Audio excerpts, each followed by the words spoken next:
मित्रों, कुंती पुत्र अर्जुन को महाभारत के समय का सबसे बड़ा धनुर्धर माना गया है। ऐसा भी माना जाता है कि अर्जुन के पास अगर धनुष चलाने का कौशल नहीं होता तो शायद ही पांडव महाभारत युद्ध को जीत पाते।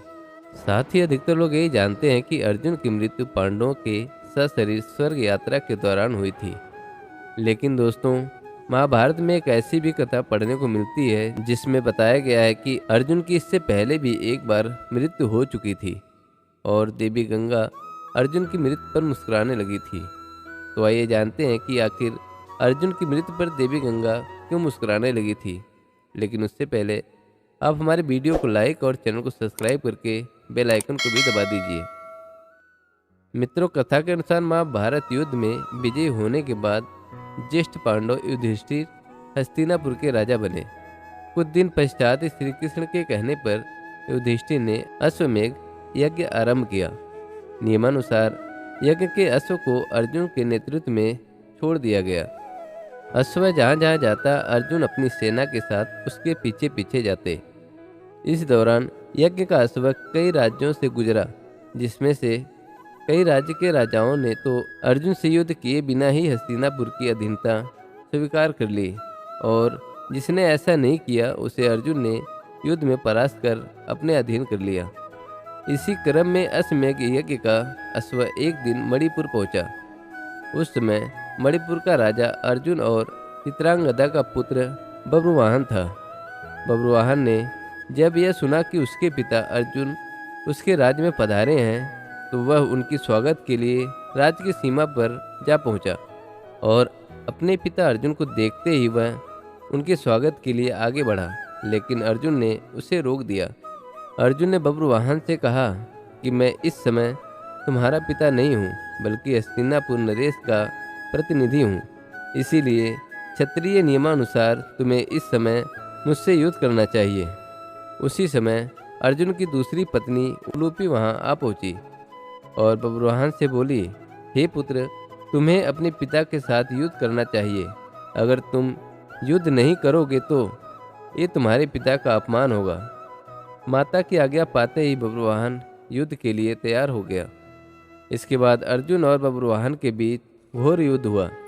काफ़ी समय तक युद्ध चलने के बाद जब कोई परिणाम नहीं निकला तो बब्रुवाहन ने कामाख्या देवी से प्राप्त दिव्य बाण से अर्जुन पर प्रहार कर दिया, जिससे अर्जुन का सर धड़ से अलग हो गया। यह देख हस्तिनापुर की सेना में सन्नाटा पसर गया, क्योंकि युद्ध में बब्रुवाहन ने अर्जुन से पहले भीम को भी परास्त कर दिया था। इधर जब यह बात श्री कृष्ण को पता चला तो वह तत्काल द्वारका से मणिपुर के लिए निकल पड़े। उधर अर्जुन की माता कुंती भी अर्जुन की मृत्यु की खबर सुनकर मणिपुर के लिए निकल पड़ी।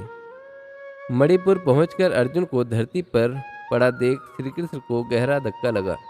तभी श्री कृष्ण ने देखा कि देवी गंगा अर्जुन की मृत्यु पर मुस्कुरा रही हैं। इतने में कुंती भी वहां पहुंच गई और अपने पुत्र के शव को गोद में रखकर विलाप करने लगी। कुंती को विलाप करता देख देवी गंगा से रहा नहीं गया और वह कुंती से बोली, हे कुंती, तुम व्यर्थ में रो रही हो, क्योंकि तुम्हारे पुत्र अर्जुन को उनके कर्मों का फल मिला है। मेरा पुत्र भीष्म इसे अपनी पुत्र की तरह स्नेह करता था, फिर भी इसने शिखंडी का सहारा लेकर मेरे पुत्र भीष्म का वध कर डाला। मैं भी उस समय ऐसे ही रोई थी जैसे तुम आज अपने पुत्र के लिए रो रही हो। मैंने भी अपने पुत्र का बदला ले लिया, क्योंकि जिस कामाख्या देवी के बाण से बब्रुवाहन ने अर्जुन का सिर धड़ से अलग किया है वह मेरे द्वारा ही प्रदान किया गया था। देवी गंगा के मुख से बदले की बातें सुनकर श्री कृष्ण हैरान हो गए और बोले, हे देवी, आप किस बदले की बात कर रही हैं? आप किस किस से बदला लेंगी? अर्जुन की माता कुंती से या फिर अर्जुन से? आप एक माता से प्रतिशोध कैसे ले सकती हैं? तब देवी गंगा ने श्री कृष्ण से कहा, हे वासुदेव, ये तो आप जानते ही हैं कि अर्जुन ने उस समय मेरे पुत्र का वध किया था जब वह निहत्था था।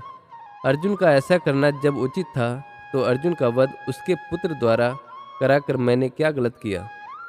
तब श्री कृष्ण देवी गंगा को समझाते हुए कहा कि अर्जुन ने जिस तरह से अपने पितामह का वध किया था वो स्थिति स्वयं पितामह ने अर्जुन को बताई थी, क्योंकि पितामह जानते थे कि उनके होते हुए पांडवों की विजय असंभव थी, इसीलिए उन्होंने स्वयं युद्ध से हटने का मार्ग अर्जुन को बताया था। अर्जुन ने तो बब्रवाहन के प्रहारों को सिर्फ रोका था, स्वयं प्रहार तो नहीं किया। अर्जुन ने तो कामाख्या देवी द्वारा दिए गए दिव्य बाण और आपका मान बढ़ाया है, अपमान तो नहीं किया। श्री कृष्ण की यह बातें सुनकर गंगा दुविधा में पड़ गई और श्री कृष्ण से इस दुविधा से बाहर निकलने का मार्ग बताने को कहा। तब जाकर श्री कृष्ण ने देवी गंगा से प्रतिज्ञा को वापस लेने को कहा। फिर देवी गंगा ने अर्जुन के सिर को धड़ से जोड़े जाने का रास्ता बताया और उसके बाद श्री कृष्ण ने अर्जुन की दूसरी पत्नी और बब्रवाहन की सौतेली माँ उलूपी से प्राप्त नागमणि द्वारा अर्जुन को जीवित कर दिया। तो दोस्तों आज के लिए बस इतना ही। आपको यह वीडियो कैसी लगी आप हमारे कमेंट बॉक्स में ज़रूर बताएं। मिलते हैं अगली वीडियो में, जब तक के लिए जय श्री कृष्ण।